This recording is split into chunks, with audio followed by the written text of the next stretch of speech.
Welcome to NFL World, where the NFL starts and ends. But if you're the Packers, you're concerned about your wide receiving core. As Aaron Rodgers talked about these young wide receivers and saying there's points of, I don't know if I can trust them. They wouldn't be out there if they were not good, but I'm concerned about the youth of this team.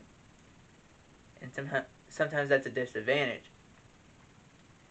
In fact, they asked him Aaron Rodgers a question before the game against the Vikings. They said, would you take a lot of young wide receivers or 10 Randall Cobbs? And he said, I'd rather have 10 Randall Cobbs because they're a veteran and they know where they have to be.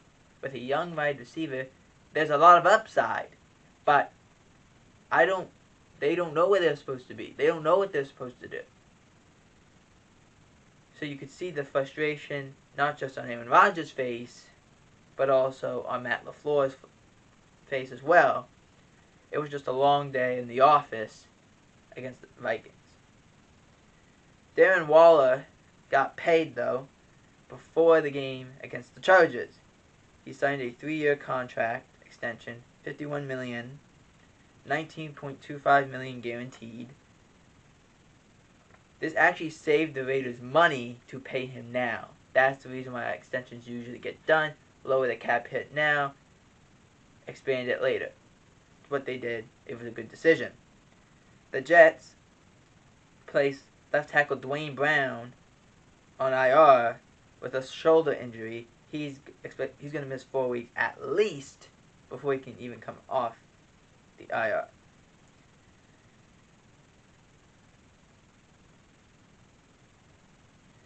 Quentin Nelson, the Colt offensive guard and extraordinaire guard, received a massive extension, 4-year contract, $20 million a year, making him the highest paid guard in NFL history, and well deserved. He's definitely one of the best guards, if not the best guard in the NFL.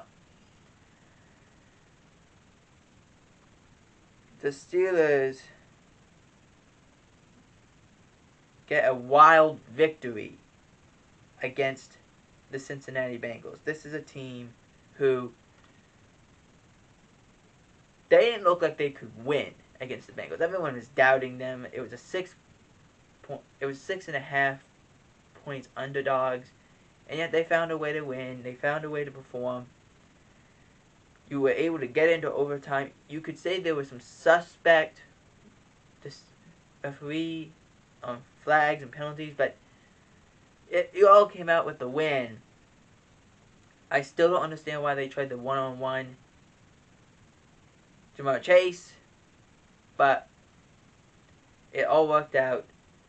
I'm a little concerned for the Bengals special teams, though, as the Bengals had a chance to win in the final seconds.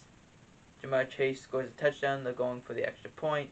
The long snapper, which was a key point of this game for the Bengals, got hurt. So the backup tight end had to go do this. Wilcox had to do this, and he'd never done this before.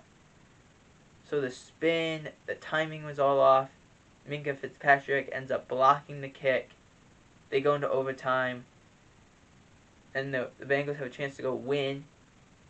They miss. McPherson shanks one that you thought, hey, it looked pretty good. He shanked it. Then there was another one for an absolute chance. For the Steelers, Chris Boswell. They got it out.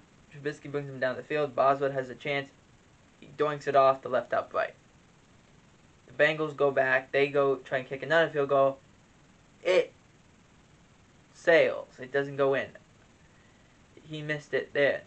Then the Steelers go right back down the field. Boswell kicks a game winner. Game is over. Steelers win 23-20.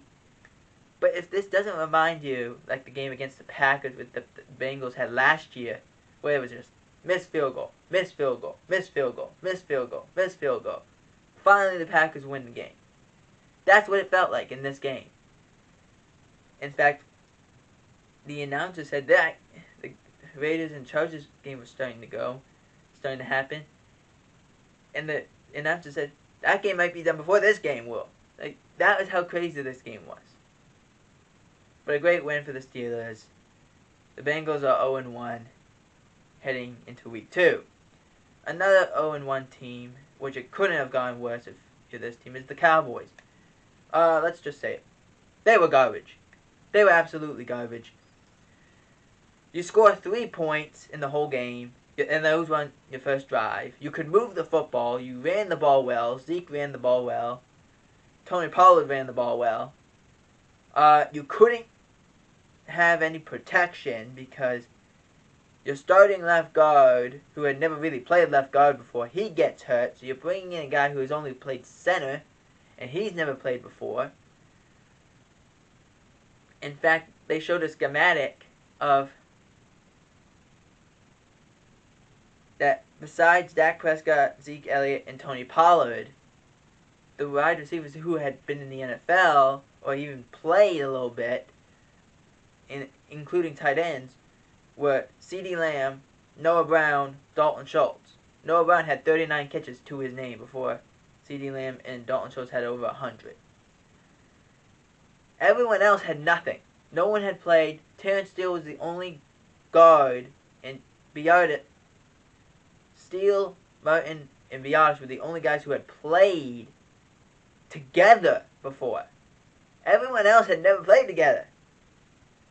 So it was just, oh my gosh, it was going nuts. And then, injuries. Your Terrell Basham, he gets hurt. He couldn't even walk off the field. They were carrying him off the field. Jerron Kearse, he got hurt. We don't know what about him, what that's going to be like. As I said, left guard Connor McGovern, he got hurt. He had a high ankle sprain, which is a 4 to 6 week injury. And then on top of all that, Dak Prescott gets hurt. He injured a joint in his thumb, and he's going to miss anywhere between 6 to 8 weeks. So it couldn't have gone worse if you're the Cowboys in this game. But also, I don't understand why the NFL schedule made us do this 2 times in a row, where the Cowboys got to go against 2 teams that were in the Super Bowl. I don't understand it. You face Tampa, I get it. They had a great game last year, but this is not the same team. Neither is Tampa. But then you go against Cincinnati next week. No Dak Prescott. No Connor McGovern, so you don't have a starting left guard.